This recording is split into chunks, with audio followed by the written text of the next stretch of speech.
All right. Welcome. I am James Oliver Jr., managing partner of Kabila Ventures, a new venture firm coming soon, CEO of Kabila, which connects overlooked founders to capital, customers, and co-founders. Founder of the Kabila Founder Mental Health Fund, which provides free mental therapy for founders who want it but can't afford it. Husband to an amazing wife and co-founder of the world's cutest twins. Hopefully you're out there listening to us, the sound of my voice. If you're in the sound of my voice, tell us where you're coming from in the comments. Please share this on your social media channel to invite your friends to join what will be for sure an important conversation. Also, as we get into this, please drop your questions in the comments, and we will all do our best to get to all of them. So what am I excited about right now? I'm writing a book. I'm writing a book to normalize conversations about founder and mental health. I'm partnering with a really cool guy, Django Degree, founder of FocusOnWords.com, which is actually it's a platform, a book writing platform, uses AI agents. He interviews you and use the AI agents to write the chapter, which is amazing. So it's going to be amazing. All the proceeds from the book will benefit the Kabila Founder Mental Health Fund. And oh, look, I got a treat for you here. I'm going to actually really quickly flash the cover of the book because, we're not really talking about it yet, but I'm just going to do like a quick tease. And here you go. Ready? 3, 2, 1. All right. That's it. Don't ask me no questions about it, but I just wanted to flash that so you can see what I'm working on. I'm very excited about that. So one of the things I like to do sometimes is to introduce you to cool founders doing really interesting work. And, today's no exception. I have a really awesome human founder that I recently met and connected with on a few levels, and I wanted you to meet him. So today we're going to have Jeff Johnston with us, founder and CEO of Brightn. And Jeff is a huge mental health advocate, which is how we met as ambassadors for the Real Mental Health Foundation. Welcome, Jeff. What's up, man? Hey, it's great to see you, James. I'm happy to have this conversation, and thanks for the invite. Yeah, of course, brother. I'm happy to have you. And so speaking of the Real, so actually I want to show. So I am. You're an ambassador too, right? Yes, I am. Yep. Were you an ambassador in Cedar Rapids? Cedar Rapids, Iowa. Yep. Okay. Are you doing your walk coming up this weekend? Yes, I am. It'll be my 4th or 5th one now. So. All right on. So here's can you hear me still, Jeff? Yeah. Yep. Okay, cool. So here's the flyer for the walk. I'm doing a walk. I'm doing mine on Sunday. I know we typically do them Saturdays, but on Sunday my kids have tennis, and I just didn't want to be running around trying to do that and rush it back for tennis. Makes sense. Yeah. I'm anti all the running around. So I'm doing mine on Sunday. I think this is like my 4th or 5th one too. This is the last one. That this is my wife here. We had some cool people and my kids. I blurred my kids' face up because I don't want them all over social media. But yeah, if you're in the Atlanta area, would love for you to come join us. So here's a link here. You could go to go.joinkabila.com/real walk, and you can RSVP. We do it here. I'm in the Johns Creek, Alpharetta area. Just come hang out with us. We walk for like an hour-ish, and we just walk and talk about anything, nothing. It's a lot of fun. So now I got that out of the way. So one of the things I want to talk to Jeff about, he's the founder of Bright, so we're going to talk about that. But before we get into that, one of the things I was doing some research on, you said that, talk about, when purpose becomes passion, it becomes personal. And I want to know what you meant by that. Yeah. So when I was first introduced to mental health, mental wellness advocacy, I was coming out of the investment world. I did wealth management. That's what I did for 32 years. It wasn't like VC world. It was more of, we did a radio, TV show, all these things. And I would attract people to come in, do financial plans, and we'd invest their money. Okay. And, that was a great ways to a means for my life. It gave me something to chase as a young man. I grew up watching Wall Street, with Michael Douglas and Charlie Sheen. And, I kind of had that capitalist mindset, and as I went through that journey, which was great until things in my life changed. And I think, with my story real briefly, because I don't want to spend a lot of time on this, but my oldest son passed away from an overdose of fentanyl. And then my wife drank herself to death. So in a 5-year span from 50 to 55, I lost half my family. And what happened was, and where this quote came from, James, is I was thinking to myself, okay, I'm at an age where peddling IRAs and setting up 401ks and talking about money wasn't my legacy anymore. It wasn't what got me excited.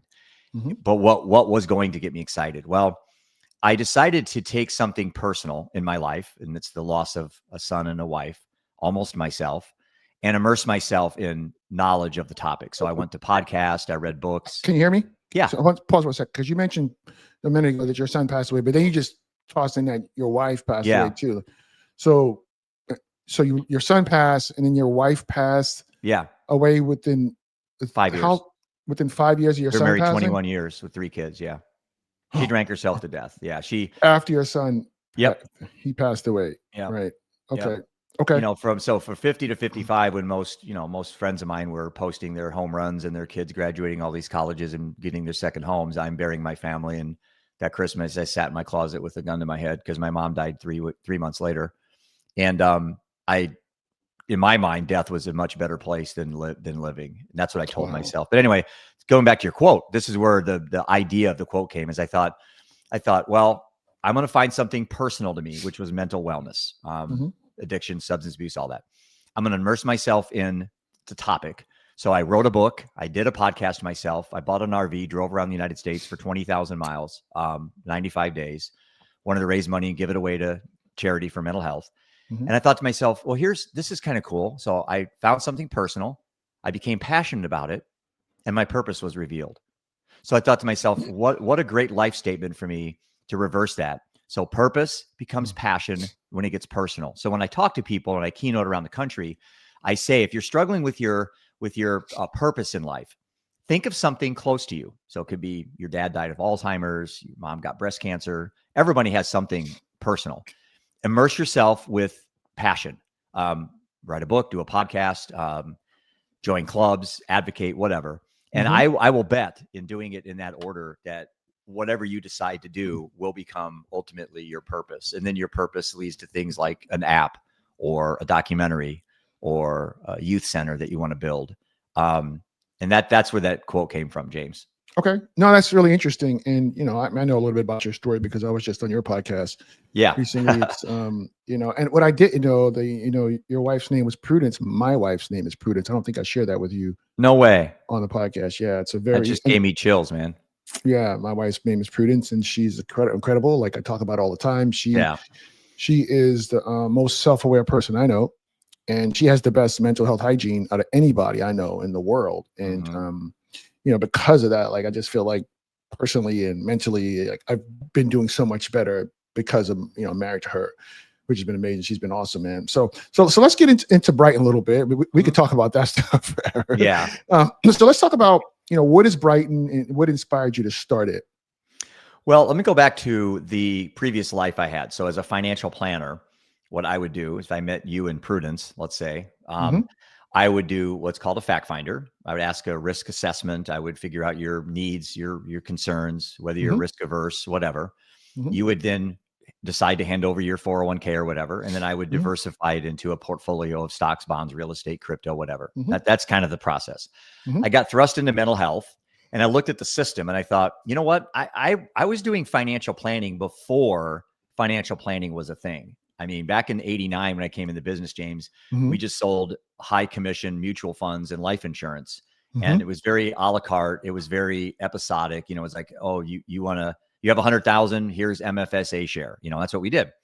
Well, I looked at mental health and I'm like, there's a lot of similarities in the mental health space. Everything's episodic. Everything's acute. Everything's just labels and diagnosis and pills. And there is no element of planning. It's just like, oh, your kid's having a problem, send them to rehab. Oh, you're overweight, join the gym.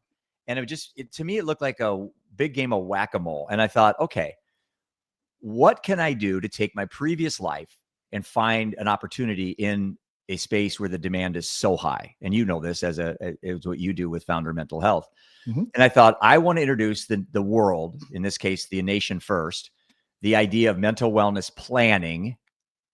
And if I did so, what would my human asset classes be? So if I'm going to invest in investments to have a good portfolio, what do I invest in humanity to have an improved human flourishing? That was my aha moment. And to me, my human asset classes were health, wealth, and purpose. And each one of them, statistically, I can tell you why it came to fruition.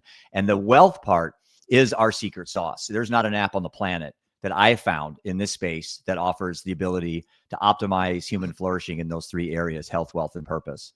So my job as a CEO now is to show its efficacy, to pitch this to as many employers and organizations that we can, and put this on the continuum of mental wellness in prior to telehealth, let's say. Most organizations in this space are in the treatment realm. I thought we need to have more options in the prevention and pre-treatment space. Yeah. And that was where the idea came of building the nation's first mental wellness planning app, optimizing areas in health, wealth, and purpose. That was like on a napkin, 3 years ago.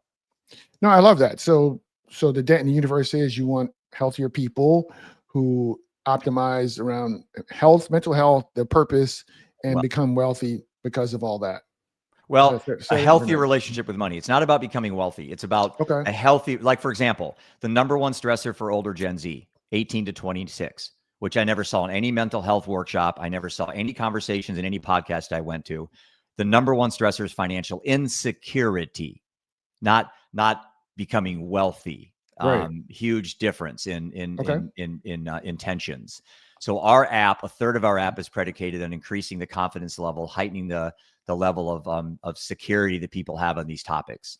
And the other stat I saw was that 77% of American adults could not get their hands on $1,000 by the end of the day without borrowing it from somebody. So where are kids learning healthy relationship with money? At home, when 80% of the parents have a poor relationships themselves. That's like trying to learning a healthy relationship with alcohol, living in an alcoholic family. It's hard to do. So those are my aha moments in regards to, and the health one was easy, breath work, meditation, all that's where most of the optics are. And then meaning and purpose was another huge one. A lot of people today, me included, I had no meaning and purpose until my son died. So why does it have to take death to enlighten you on what your journey needs to be? And so my path opened up this whole idea of this app. And again, an app, why an app? Well, that's where people live today. I was going to meet them where they're at. I'm a harm reductionist. So when someone's struggling with drugs, you go on the street, you hand out fentanyl test strips, you hand out clean, safe needles, you try to get them the help that they can to live another day. Well, that's kind of how I thought with the app. People are on their phones.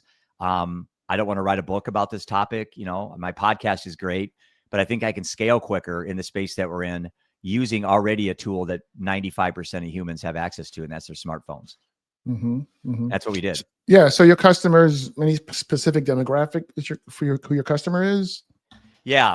Our customer right now, our average customer on the app is 31 years old. Our initial thought was that schools would be like huge into this, that they would just embrace us and they would license with us. But we have found that that's hard to do. Well, yeah, for many reasons. And so we made some pivots, and one major pivot we made was into the employer benefits space, the insurance reimbursement space. We found very quickly that there are organizations willing to pay us for what we've built because it allows them to be a value add to whatever service they're providing, and also an additional revenue stream, especially things like Medicare and Medicaid billing. We actually fit specifically under a few codes that we just kind of came to fruition in the last couple of months, which has opened some jaw-dropping contracts for us. Yeah. So I bet that's amazing. Startup world, right? Pivot. Yeah, absolutely. Absolutely. So what does the app cost for the average user to get access? Yeah, it's about 20 cents a day. And just one thing too, and you didn't know this, but I think it's important. Words do matter in this space. I personally don't like the word user. We don't use that word. We use thriver. So we don't have users on our app because my son was a drug user. My wife was an alcohol user. And who wants to be used, right? Right. And I don't like that term at all. So on our app, in our ecosystem that we're building, our culture, everyone's a thriver. Our investors are thrivers. Our customers are thrivers. Yeah. I love that. So that's cool, man. So 20 cents a day, that comes out to about $6 or $7 a month. Yeah. Is that what it is? Yeah. And so we have a family plan, and we have a lifetime plan. We have an annual plan. That's our nothing. B2C. Yeah. That's nothing. All right. So I took the liberty of, you sent me a demo, and I took the liberty just kind of cropping down a little bit. I just wanted to show about 1 minute and 40 seconds. So people want to know what the app looks like. So let's just watch this very quickly, and then we can come back and you can talk a little about what we see and if there's anything that you want to expand on. Okay. So just stand by. I'm going to put this up on the screen real quick. Yeah. Hi, I'm Jeff Johnston, founder and CEO of AI mental wellness planning app Brightn. I'm honored to give you this short live demo today. Onboarding is quite simple, but I'm going to skip some of that just to get to the main parts of the app. I'm going to get into edit profile, and I'm going to focus on the goals and the challenges. So the first thing we want to know, and when you're communicating with your AI companion, is to make sure that we have the same, we're aligned well on what your mission is. So what would you like us to help you with? You can tell us anything that you'd like, and then we can save the changes there. And then also we get into what's holding you back. What are your challenges? Again, I pre-marked some of these to save on time. And now you set kind of the template of what the AI can know about you. I'm going to go back to what's called the home page. So this is the main page, and you can see it's broken into a couple segments. We have your day of the week. We have your points on the top left. And then we have your daily essentials. These are your quick check-ins. So you have your mood check-in, your daily journaling, morning intention. And then what we have, a personal mission statement. We've called it the unique life statement, and that's AI powered, and it's been getting a lot of use. The next is the My Plan. These are like your sticky notes that you have on your table or your refrigerator in the morning to remind you of things you have to do. Now, these are already kind of pre-populated because I'm doing a lot of live demos and sharing the app with many, many people. And then I'm going to get into I'm at the bottom now. So you have your home, your explore, your journaling, and your insights. I'm going to go to explore, and these are where the 500 videos live. There's also something called the Brightn Zone, which is our patent pending technology that we have. And again, Brightn, if you remember, we aim to improve human flourishing at the intersection of health, wealth, and purpose. So that's a key part of our app. So yeah, so I just wanted to show people what the app looks like, and you can go to brightn.app and learn more about the app. Is there? So I was kind of looking as you were talking. The section, I think it was called like, "What do you need help with?" And I remember you talked about financial insecurity. I didn't see that. Was that an option on there too? Like a better relationship with money or something like that? I can't recall, but it should be. Yeah. Okay. Yep. Yeah. But so is there anything that, you showed there that you want to elaborate on at all? No, I think what I'm finding out and our desire is that we want to give people another arrow in the quiver. So Mm-hmm. there may be some people that don't like AI, there may be some people that don't like whatever, but the reality is if we can offer Brightn as a way to self-assess and autonomously learn as you're improving your mental wellness, that's probably the overall goal. So there's many people on the app that the wealth part doesn't interest them whatsoever. Maybe they're depressed. Maybe they're addicted to alcohol. And there's some people like one of our charter schools. The reason they contracted with us is we satisfied 90% of the state of Iowa financial literacy standards for charter schools. Wow. Yeah. So it's like we didn't even know that when we were building it. That's amazing. Yeah, it was. And again, I have a firm believer. I don't know what your belief structure is, but I believe that the universe is doing some amazing things for us, not to enrich us, but to give us in a position where they're putting things and opportunities in my life. Meeting you is another one, meeting Sean at the Real, that, is giving us an opportunity to make this the most impactful mental wellness planning app on the planet. And so things like that, just luckily, satisfying 90% of the standards. We didn't design it that way, but man, it sure made us look good. That's incredible. Yeah. So you talked about, AI a second ago. So what do you say to people who are talking about caution that needs to be used around AI and wellness tools?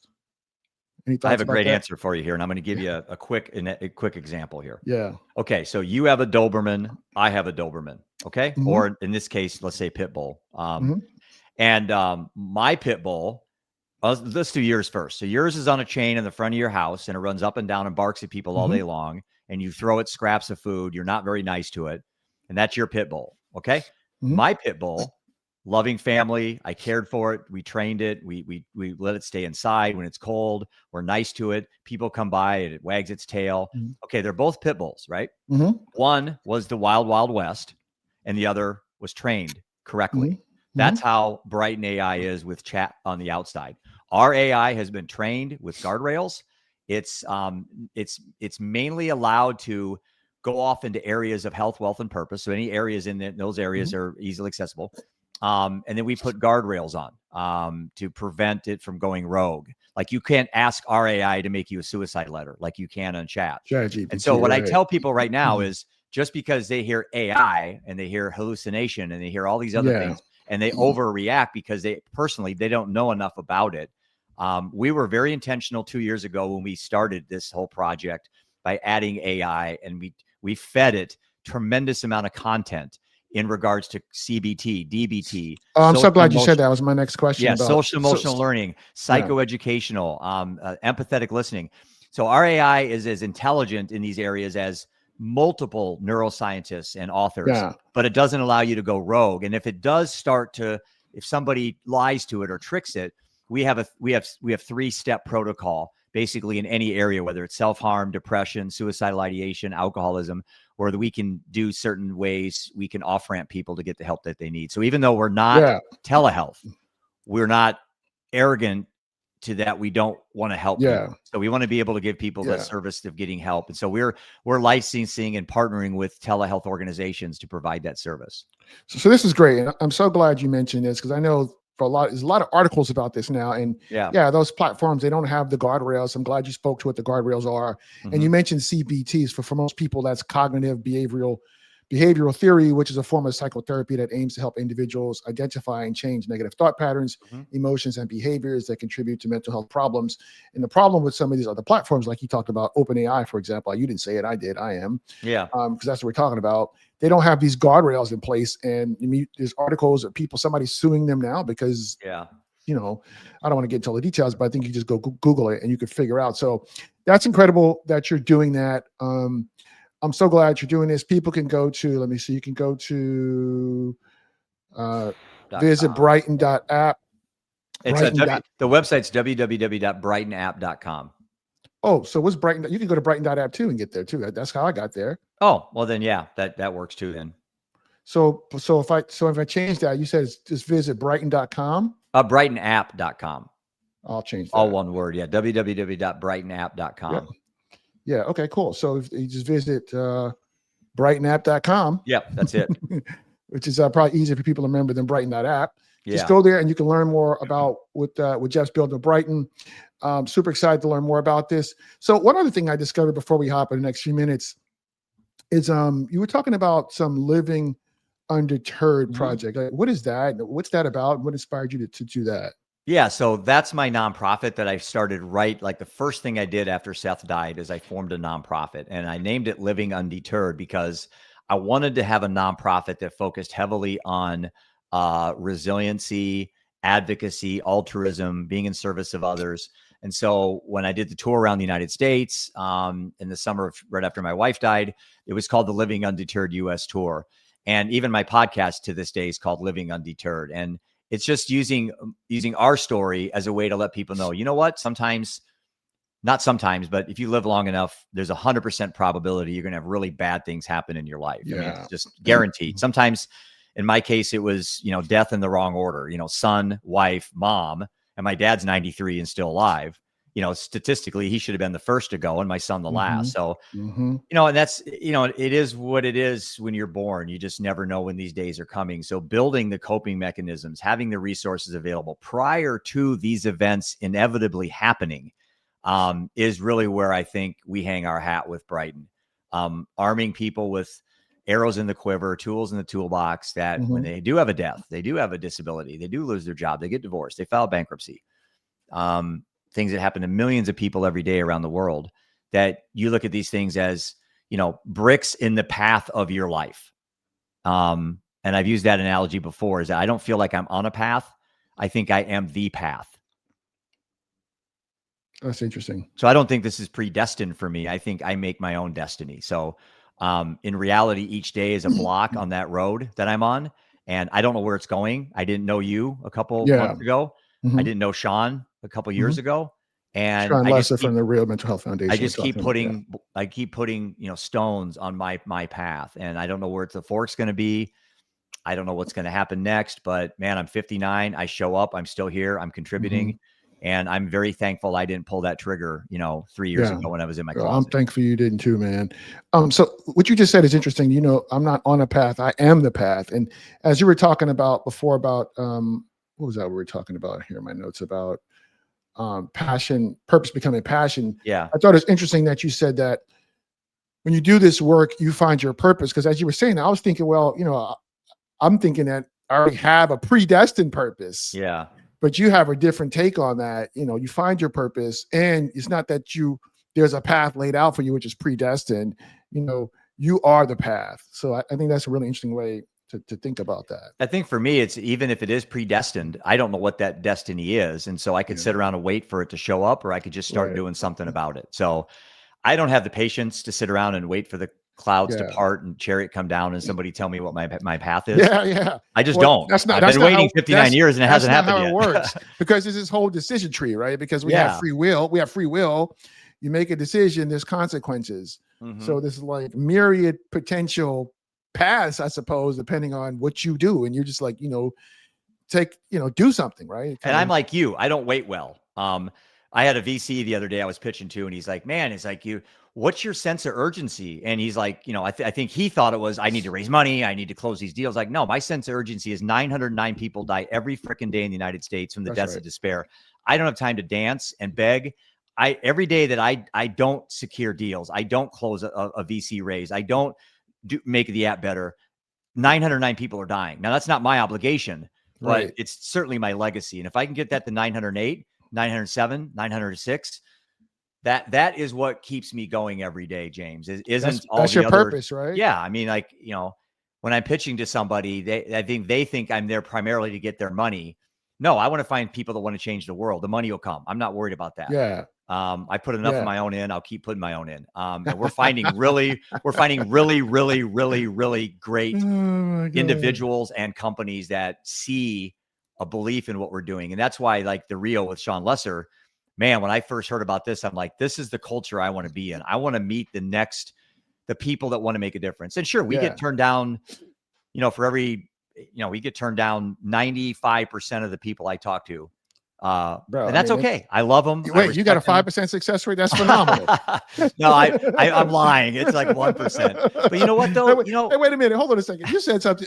I'm like you. I don't like the wait. What have I done to make you think I don't like the wait? What have I done to make you yesterday I had this VC group that reached out to me. They loved the story. I pitched it, and they told me yesterday that they're not confident that humans can change behavior to better mental health. And my response to them was one sentence: thank you for the opportunity. That's all I asked for. Best of luck. I didn't try to defend myself. No, I'm not going to beg. You shouldn't. You know what? I spent 1 second feeling sorry for their investors that they're going to miss an opportunity to invest in Brightn. And I'm okay. Next, bring it on. Yeah. I love that. I buried my family, man. And a VC or an investor isn't going to hurt my feelings. So no, not at all. But I love that you're like, because I'm raising a fund too. And yeah, I'm like, absolutely. If an LP is not aligned with my thesis, no hard feelings, right? It's cool. There's 1,000 other people out there who are. Maybe 1 million. I just got to find them or attract them. Both. Right? Period. Absolutely. And that says no hard feelings. I'm not going to go cry in my cornflakes about it. I am on to the next. And I think when you show up with that kind of confidence, people are like, oh, wait, word? Like, let's talk, right? And versus with your hat in your hand. It's not arrogance. It's confidence. No. But you didn't answer my question about what makes you think I don't like the wait. No, seriously. I think you and I are aligned very similarly. In the short time I met you, we're both like all over the board. So hell yeah. But like we said earlier, I wouldn't trade it for the world. I think for you and I, sure, it's comical and gets us maybe in trouble a few times, but the reality is it's why we do what we do. And what you're doing with your firm to raise money to help founders, I tell you, James, that is an absolutely unbelievable initiative, and I want to help you as much as I can. All right. I appreciate it, man. Yeah. That's what's up. So we're about to wrap this up in a second. Do you have a hard stop in the next minute? Because I want to talk to you about something else. I don't. All right. So for what Jeff's talking about here is I'm the founder of Kabila Founder Mental Health Fund, and we provide mental wellness resources for free for founders who want them but can't afford them. You can go to go.joinkabila.com/therapy and learn more about that. I'm actually putting up a website here shortly. It's going to be like Kabila Mental Health.com and .org or whatever. But for now, you can just go there and we'll automatically forward you to our Flipcards landing page. But in terms of getting in touch with Jeff, you can email Jeff at brightnapp.com. You can go to visit Brightn. Wrong thing there. Why is this thing not popping out? Oh, yeah, that's right. The bottom's right too. I got to put it down. There we go. And this is what happens when you're doing all the things. There you go. Ham and egg doing all the things. Multitasking. Oh my God. I'm talking, I'm producing, I'm reading all the things, man. It's crazy. Visit brightnapp.com. Johsnston.com to learn more about what he's doing and how he's, mixing wealth and health and mental health. And what was the other thing? Purpose. And purpose in the platform. Super affordable. It's like $6 or $7 a month. And it's awesome. Jeff, I'm excited to know you, man. And so I know in 15 minutes, I think we actually have our monthly ambassador meeting for the Real Mental Health Foundation. So excited to do that with you, man. And if you want to join me this weekend, if you're in the Atlanta area, visit go.joinkabila.com/real walk. And we do our monthly men's walk, mental health awareness walk. Everybody's welcome, family, where we just talk about anything, nothing. It's just great to get out up in the Johns Creek area. And if you want to do that, and that's it, man. So stand by, Jeff. I'm going to pull you down. We're going to roll out. Thanks, everybody. See you next time. Later. Thank you.